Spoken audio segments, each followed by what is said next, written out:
para a sua vida, Jeremias? Jeremias fica assustado, atordoado com aquilo. Ele contra-argumenta com o Senhor: mas eu sou fraco, eu não tenho condições para isso, a missão é muito difícil. Mas Deus diz: olha, eu colocarei palavras na sua boca e eu te usarei, e você será como um escudo de aço, eu vou te abençoar. E essa é a primeira parte mais difícil do ministério de Ezequias, ou melhor dizendo, de Jeremias. Texto bíblico, meus irmãos, ele é carregado de figuras, de linguagem. Os irmãos vejam como o texto é pesado. A figura de linguagem que é usada para descrever o povo de Deus. Fique atento, irmão, redobre a sua atenção para que você entenda bem isso. A figura de linguagem que é usada para descrever o povo de Deus está na palavra, não sou eu que estou dizendo. Pastor Paulo está sendo duro demais. Não, está na palavra. A figura de linguagem que foi usada para descrever o povo de Deus foi prostituta.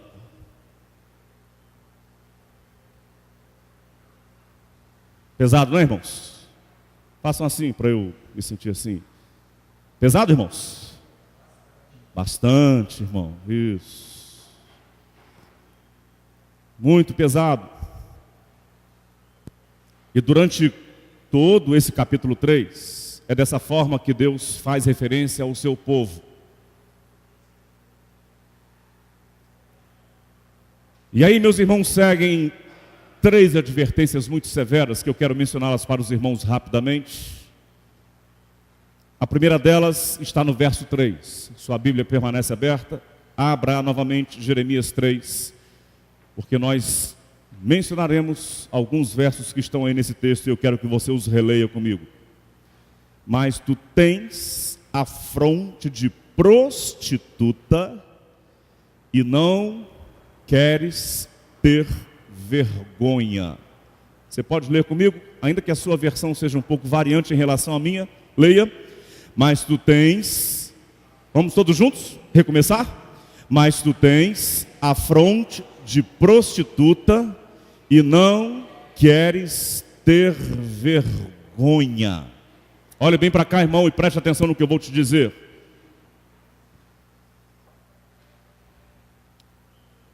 A linguagem é figurada, é figura de linguagem. Mas o fato de Deus usar a figura de linguagem prostituta para fazer referência ao seu povo não é mera casualidade.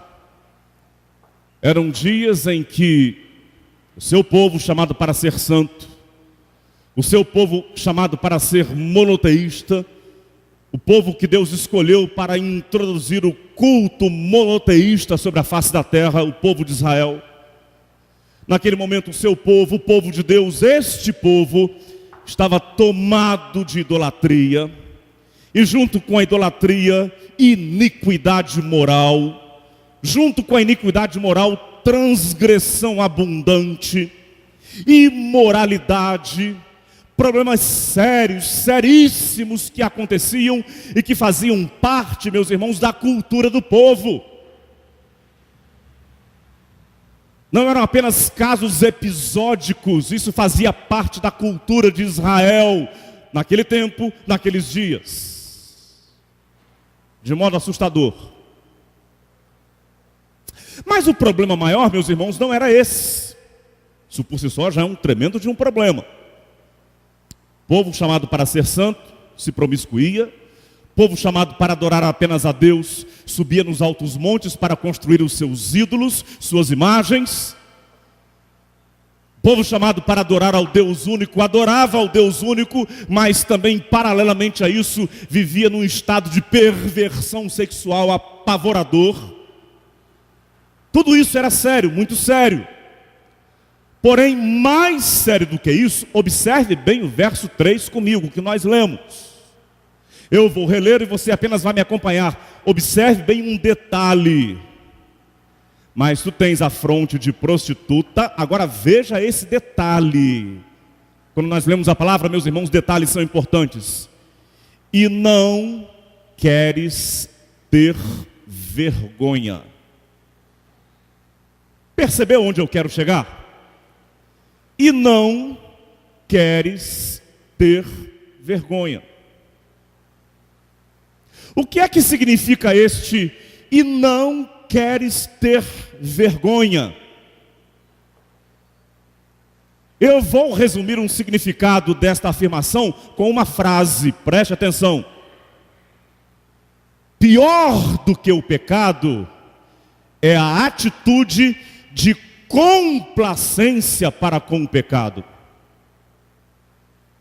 Vou explicar melhor.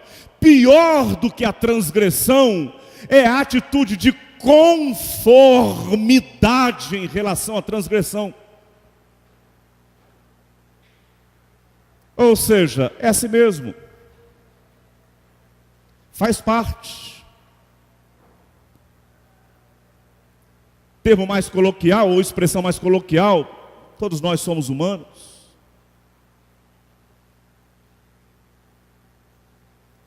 Ainda seguindo por esse caminho, ninguém é perfeito.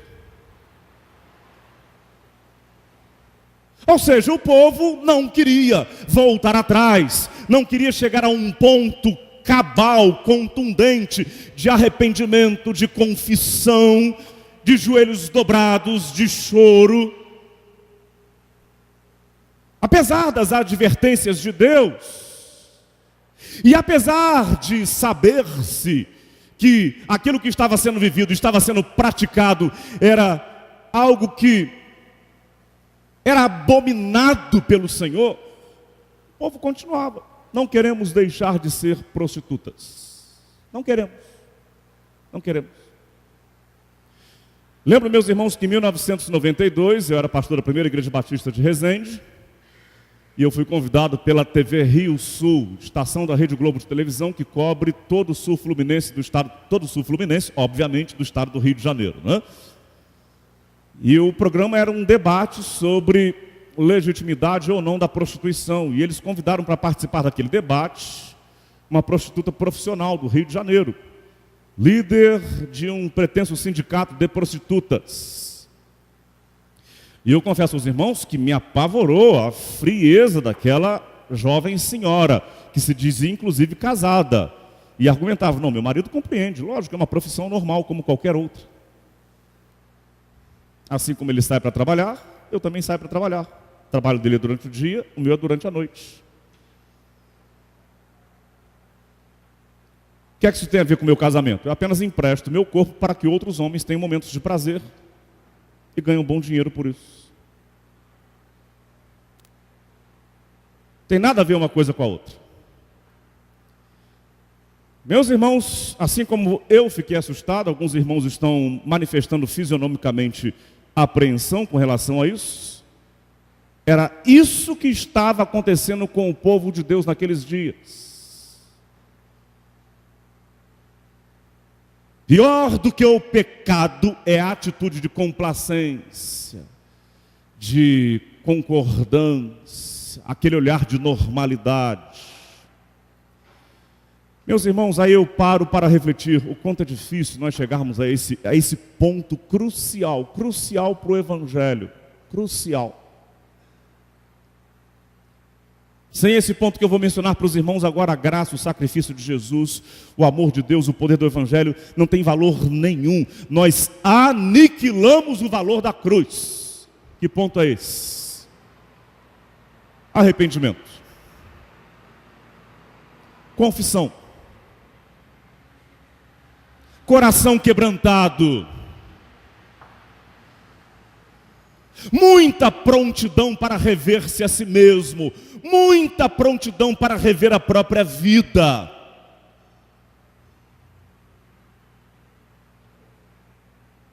Sem isso, meus irmãos, nós não podemos ver o reino de Deus. Se não nos tornarmos receptíveis, prontos para recebermos, para sermos modificados, para sermos transformados, para nos arrependermos, se não nos fizermos como crianças, não herdaremos o reino dos céus, disse Jesus. E aí Jesus não está fazendo referência ao céu, vida após a morte, é o reino de Deus aqui, que acontece agora. E tem muito crente que, apesar da certeza de que vai para o céu quando morrer, enquanto vive aqui na terra, está longe do reino de Deus. Você entendeu, irmão? Vou te dizer novamente. Tem muito crente que, apesar da certeza de que vai para o céu, enquanto está aqui na terra, está longe, está muito longe do reino de Deus.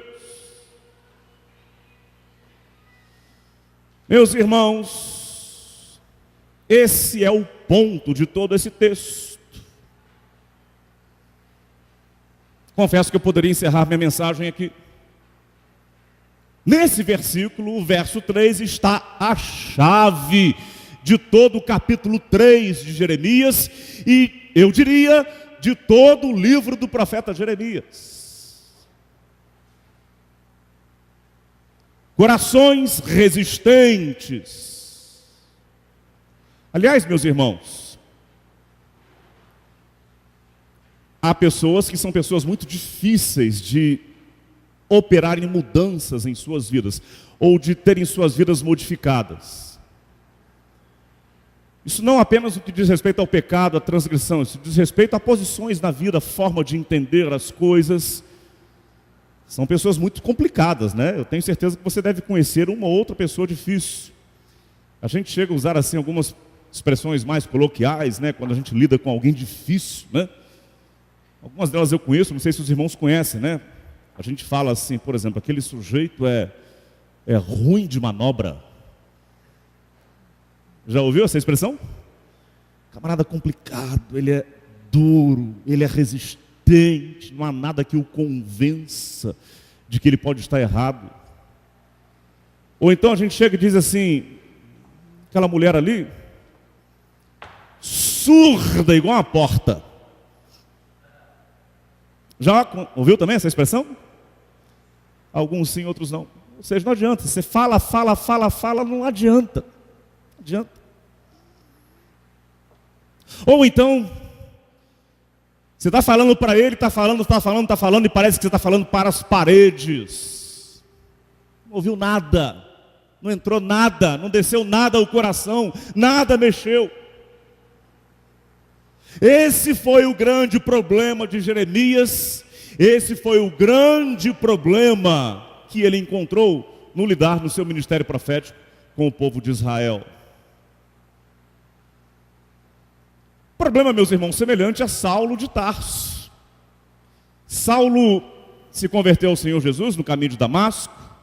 Depois, no capítulo 22 de Atos, ele relata para uma grande assembleia em Jerusalém a sua conversão. Eu estava no caminho de Damasco. Depois, mais à frente, no capítulo 26 de Atos, ele relata novamente em Cesareia, agora para pagãos, a sua conversão ao Senhor Jesus. E ele fala para as pessoas acerca daquilo que Jesus tinha feito para ele, na vida dele. E aí, no capítulo 26 de Atos, quando estava em Cesareia, ele faz uma menção que nas outras duas vezes o livro de Atos não registra. Saulo diz que ele ouviu do Senhor uma expressão que a gente conhece muito bem. Que expressão é essa? Duro és para ti recalcitrares contra os aguilhões. Essa expressão você encontra só lá, quando Saulo relata a sua experiência de conversão para as pessoas que estavam em Cesareia. Repita comigo. Duro és para ti recalcitrares contra os agrilhões. Vamos falar juntos? Duro és para ti recalcitrares contra os agrilhões. O que é isso? A linguagem, meus irmãos, mais uma vez figurada, ela é alusiva ao domínio que os homens exerciam sobre os cavalos, ou sobre os animais, o gado, os touros. O que é aguilhão? É uma ponta de ferro, muito pontiaguda, perfurante. E aí a pele do animal, ela é resistente, mas quando aquela ponta é cutucada, o animal sente a dor. E aí aquela ponta é usada para adestrar o animal. E aí ele vai aprendendo. Se ele não fizer como ele está sendo dirigido, aquela ponta vai novamente mexer nele. E ele vai sentir dor. Até aprender. Recalcitrar é reagir contrariamente. Recalcitrar é dizer, não, eu não aceito, não, eu não aceito. E o que Jesus diz para Saulo de Tarso no caminho de Damasco é exatamente isso. Duro é para ti, ou duro és para ti, Saulo, recalcitrares contra os agrilhões. Ou seja, já tem tempo, Saulo, que eu estou mexendo com você, que eu estou trabalhando na sua cabeça, e você vem resistindo.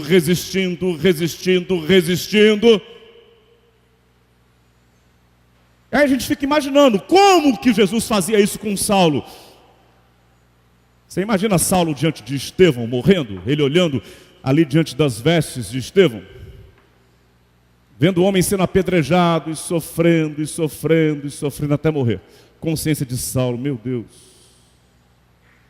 Mas ainda assim ele vai para Jerusalém e pega cartas com o sacerdote de autorização para que ele tomassem o caminho, para que levassem os seguidores do caminho para serem presos em Jerusalém. Já parou para pensar nisso, irmão?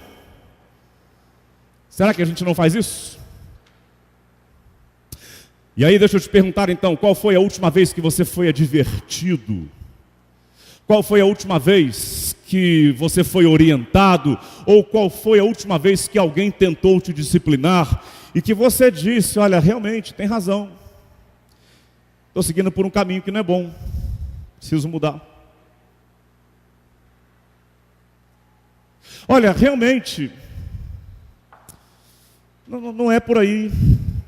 Você tem razão. Preciso mudar minhas atitudes.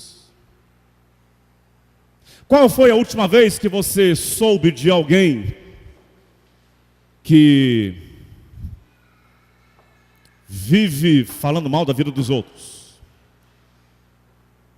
E aí o pastor, o diácono, ou o irmão, ou alguém chegou, o irmão precisa, ou a irmã precisa. Vejam que eu estou sendo assim complacente com as irmãs, o irmão ou a irmã, né? Fala-se que as mulheres faladeiras são as mulheres faladeiras.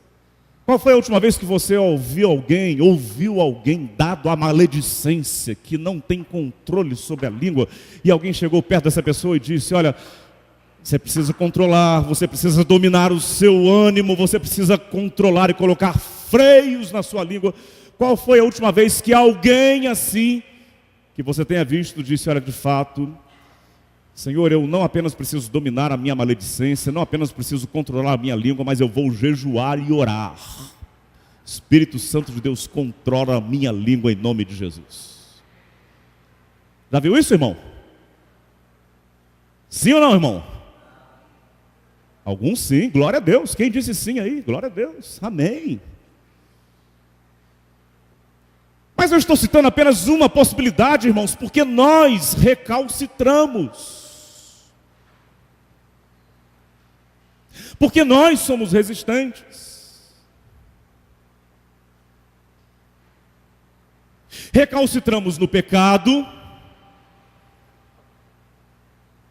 Somos arrogantes e orgulhosos. Não somos capazes de rever nossas posições. Não somos capazes de confessar uns para os outros, olha, estou equivocado, você tem razão. Não somos.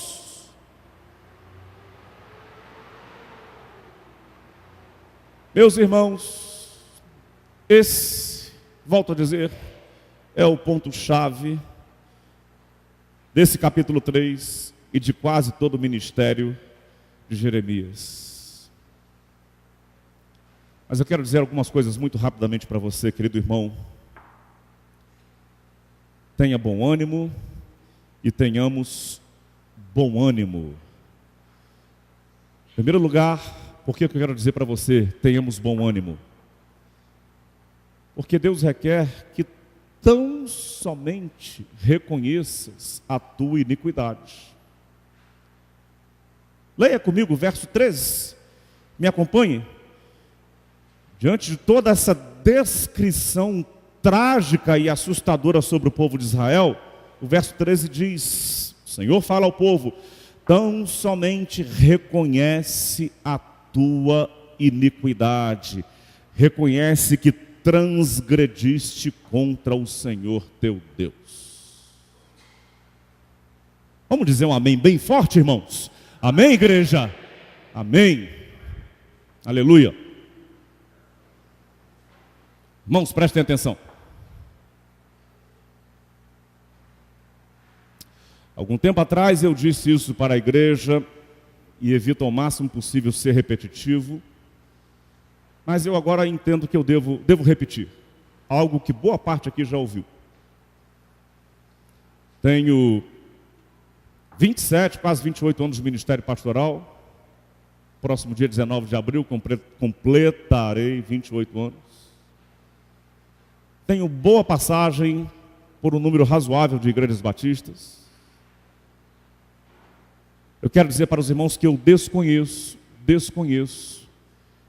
igreja que seja complacente em relação ao pecado, igreja que acolha a transgressão em seu seio com ares de normalidade. Eu desconheço igreja assim que seja abençoada pelo Senhor. Não proponho que nós coloquemos os nossos músculos da disciplina à vista e coloquemos o dedo em riste e digamos: todos são pecadores, todos saiam daqui.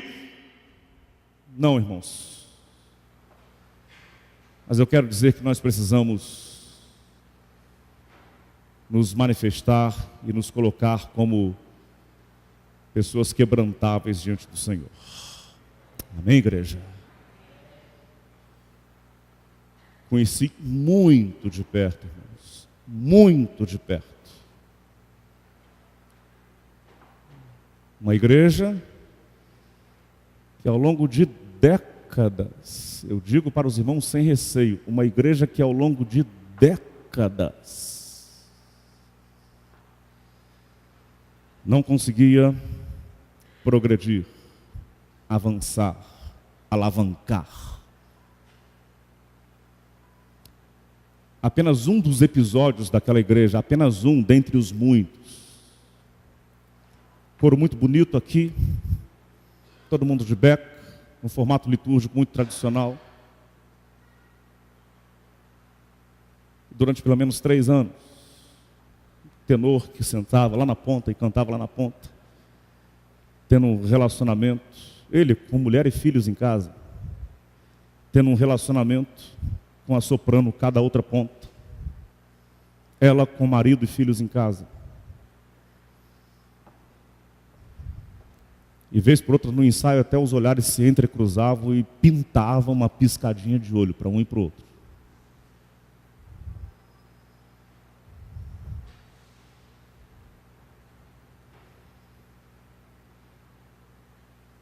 Igreja sofreu. Pastor sofreu. Diga-se de passagem, quase morreu. Meus irmãos, não funciona. Não funciona.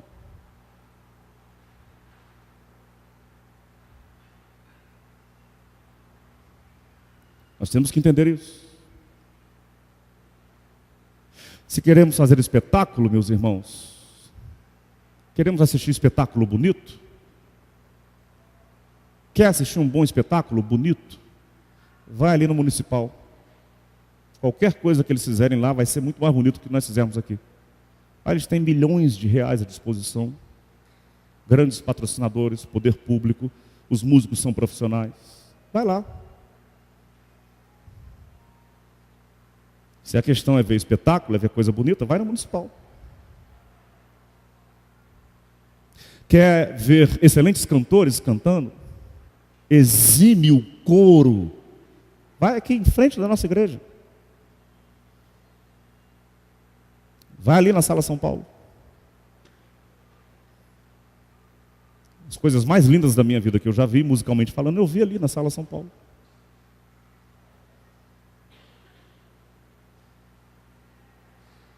Mas acerca dessas coisas, Deus está dizendo: olha, muito bonito, mas eu não tenho nada a ver com isso. como dizem os jovens, Deus diz assim: olha, estou fora. Estou fora. Esse é todo o discurso de Jeremias, irmãos.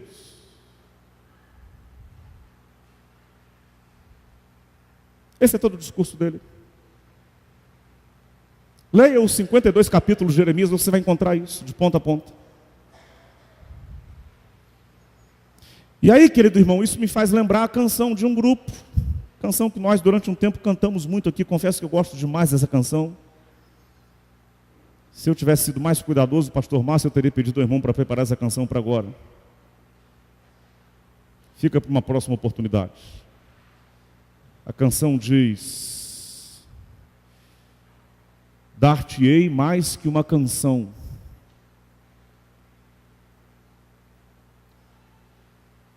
porque o que queres de mim é mais do que uma canção. Tu queres o meu interior, sabes tudo o que sou e queres meu coração. Esse grupo de louvor, meus irmãos, encerrou suas atividades durante mais de um ano.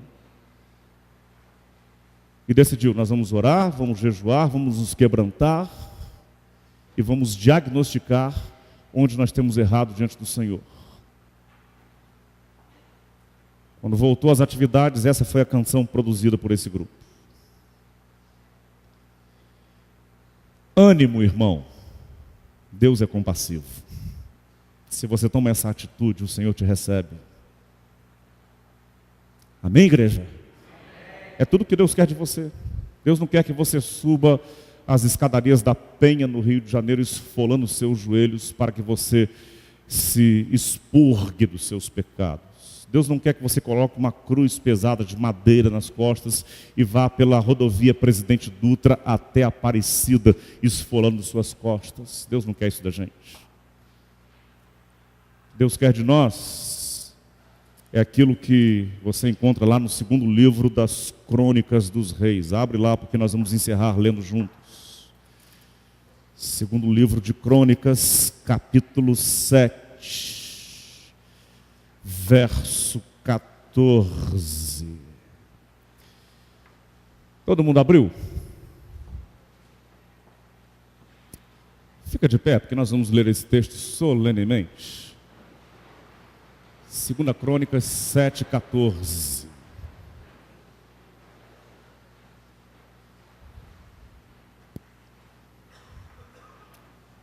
Ninguém sai, por favor. Ainda temos quase 10 minutos. 8 minutos.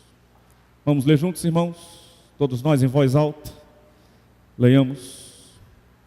Se o meu povo, que se chama pelo meu nome, se humilhar e orar, e me buscar, e se converter dos seus maus caminhos. Pastor Márcio, pode vir aqui à frente. Prossigamos. Então eu ouvirei dos céus. Vamos devagar, irmãos. Perdoarei os seus pecados e sararei a sua terra. Vamos reler todo o texto novamente, de modo bem pausado e reflexivo. Se o meu povo, que se chama pelo meu nome, se humilhar e orar e me buscar e se converter dos seus maus caminhos, então eu ouvirei do céu, perdoarei os seus pecados e sararei a sua terra. Nós queremos ser, irmãos, uma igreja sarada. A gente fala o sujeito sarado, o sujeito bombado, forte. Vamos lá, uma igreja bombada, forte. Queremos ser uma igreja sarada, irmãos? Sentido literal e sentido figurado. Uma igreja bombada, forte. Você quer, irmão, ter uma vida abençoada? Ser um irmão, uma irmã sarado, abençoado pelo Senhor? Você pode dizer amém? Então está aí o caminho.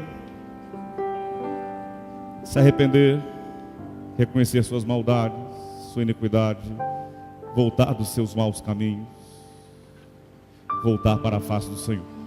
Está aí o segredo, só isso, nada mais. Vamos cantar?